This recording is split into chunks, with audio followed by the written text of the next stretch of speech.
여러분 반갑습니다. 꿀잠투브입니다. 오늘의 주제는 수면의 구조, 수면의 단계에 대해서 알아보겠습니다. 이제는 다들 아시겠죠? 우리가 잠을 자면 렘수면 또는 비렘수면이 반복된다는 걸 알 겁니다. 전체 수면의 구조 중에 꿈을 안 꾸는 잠, 비렘수면이 한 75%를 차지하고요. 꿈꾸는 잠의 렘수면은 한 25%를 차지합니다. 근데 이 잠이 교대로 반복되면서 우리가 잠을 자게 됩니다.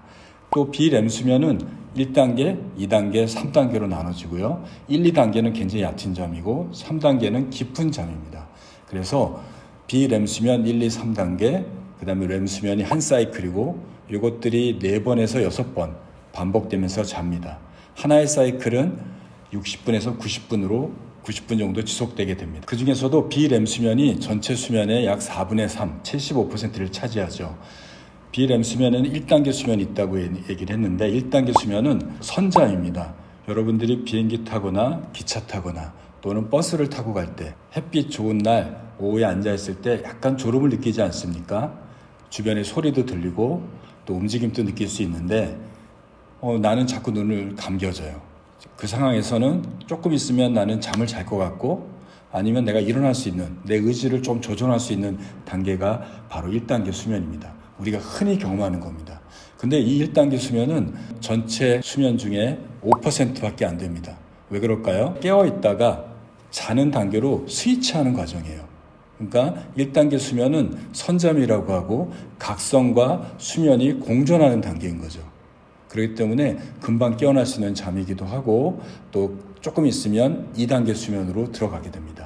이제 2단계 수면이 전체 수면의 50%로 가장 많은 수면의 양을 차지하게 됩니다. 2단계 수면일 때는 여러분들 옆에 자는 사람을 보게 되면 약간 새근새근 자기도 하고 어떨 때는 코를 골기도 하고요. 약간 숨을 좀 거칠게 쉬면서 자기도 합니다. 이럴 때 강한 자극을 주거나 움직임을 주게 되면 깨어날 수 있는 잠입니다. 역시 2단계 수면은 얕은 잠으로 분류하게 됩니다. 여기서 조금 더 들어가면 3단계 수면으로 들어갑니다. 3단계 수면은 전체 수면의 약 20%를 차지하게 되는데 이 잠은 정말 깊은 잠입니다. 쉽게 깨어나지 않아요. 그래서 억지로 깨우게 되면 막 칭얼거리고 화를 내기도 하고 겨우 일어나 앉혀놓더라도 눈을 뜨지도 못하고 힘이 쭉 빠진 상태가 2단계 잠입니다. 특히 이 3단계 잠은 깊은 잠이라고 알려져 있어서 우리 육체의 회복을 시키는 잠이라고 할 수 있겠습니다. 이 깊은 잠은 어린아이들한테 굉장히 많아요. 그래서 소아들의 경우 특히 태어난 아이들은 전체 수면의 깊은 잠이 약 40% 이상을 차지한다고 할 정도니까요. 그러다가 나이가 들면서 점차 줄어서 성인이 되면 20에서 25%를 차지하게 됩니다.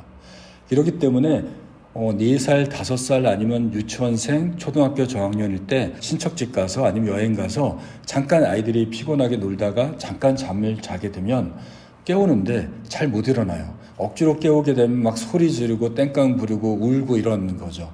깊은 잠일 때 깨워서 그렇습니다. 그래서 이런 깊은 잠일 때는 깨우는 것도 쉽지 않고 스스로 깨어나는 것도 어렵습니다. 여러분들이 젊었을 때 억지로 부모님이 깨웠을 때 상황을 생각해 보세요. 억지로 깨어났는데 말도 하기도 어렵고 눈도 뜨기도 어렵고 온몸에 힘이 쭉 빠져있는 상태가 바로 깊은 잠일 때 깨어났을 때 그런 겁니다. 이 깊은 잠일 때는 쉽게 깨어나지 않은 잠이고 또 특히 뇌의 기능을 따져보게 되면 사실 뇌의 기능은 굉장히 억제되어 있어요. 사실 죽기 전에 전 상태 정도로 뇌의 기능이 충분히 억제되어 있습니다. 거의 뇌가 기능이 없어지는 상태예요. 그러니까 외부적인 자극에도 반응을 하지 않는 거죠. 이 단계가 지나가게 되면 꿈꾸는 잠으로 넘어가게 됩니다. 혹시 아이를 키우시는 부모님이라면 또 주변에 현재 아이가 있다면 잘 때 한번 아이의 눈동자를 한번 쳐다보세요.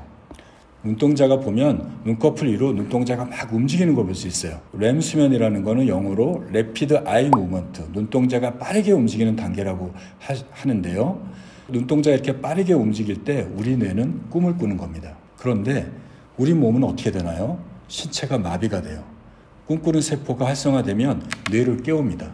자다가 깨어났기 때문에 즉 외부적인 자극이 없이 내가 깨어있을 때는 보고 듣고 느끼는 자극에 의해서 외부적인 자극에서 적절하게 반응하는 게 의식 상태인데요. 자다가 뇌가 깨어나니까 뇌에 저장됐던 기억들 또 거기에 쌓여졌던 연결됐던 과거의 기억들이 충돌하는 상태가 벌어져요. 그게 꿈으로 만들어지는 겁니다. 그래서 낮에 심리적인 충격이나 스트레스가 많게 되면 그 내용이 꿈으로 발현되는 거죠. 하지만 자연스럽게 꿈이 나오는 것뿐만 아니라 우리 뇌에서는 어떤 일이 벌어지냐면요. 쓸데없는 기억을 지워버립니다. 그리고 감정을 조절해요. 쓸데없고 화가 나고 나한테 아픈 기억을 이 렘 수면 동안에 지워버리고 없애버리는 과정을 하고요. 또 내가 낮에 중요시 여겼던 내용들을 장기 기억으로 저장하는 과정을 일어나게 됩니다. 특히 언어로 배우는 기억보다 몸으로 배운 기억이 이 렘 수면 때 굉장히 잘 저장된다고 알려져 있습니다. 그래서 운동선수라든지 악기를 배우는 학생들의 경우에는 이 렘 수면이 굉장히 중요하고요. 그래서 낮에 배웠던 학습 내용들이 오래 기억으로 저장될 수 있게 됩니다. 이런 사이클들이 4번에서 6번 반복됩니다. 근데 똑같은 비렘 수면, 렘 수면이 반복되는 게 아니고요. 잠의 전반기, 첫 번째, 두 번째 사이클에는 렘 수면은 적어요. 비렘 수면 중에 깊은 잠량이 굉장히 많습니다. 그 뒤로 후반기로 넘어가게 되면 깊은 잠은 거의 없고요. 렘 수면이 대부분을 채우게 됩니다. 그래서 잠의 전반기에는 깊은 잠이 많고 잠의 후반기에는 렘 수면이 많습니다. 깊은 잠 동안에 우리 육체가 회복됩니다. 깊은 잠을 그 3단계 수면을 많이 잘수록 육체가 회복이 잘 돼요. 아까 말씀드린 대로 깊은 잠일 때는 뇌가 굉장히 억제되어 있죠. 그러니까 우리 몸을 자극하는 뇌가 억제되어 있으니까 우리 몸을 자극할 수 없는 상태가 되니까 신체는 굉장히 회복이 되고 있는 겁니다. 에너지가 배터리가 충전이 왕창 되는 겁니다. 핸드폰을 막 사용하면서 유튜브를 보면서 충전하면 충전이 더디지 않습니까? 핸드폰을 끄고 충전시켜 보십시오.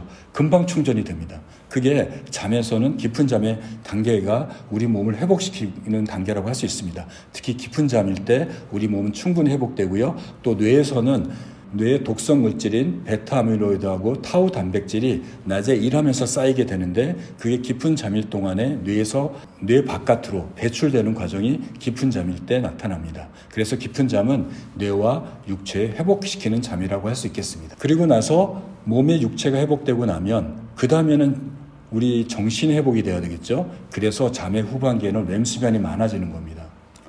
여러분들이 꿈을 많이 꾸는 분들이 있고요. 또 어떤 분은 꿈을 거의 못 꾼다고 합니다.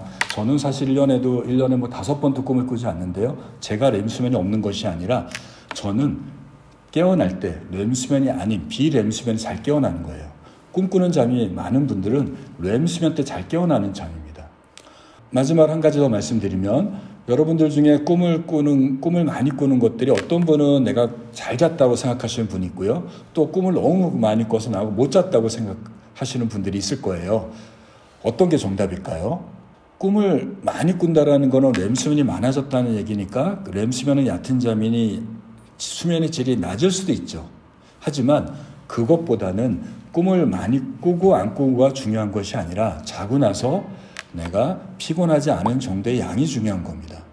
꿈이 많다면 혹시 스트레스가 많아서 내 꿈이 많아졌는지를 한번 확인해 보시고요.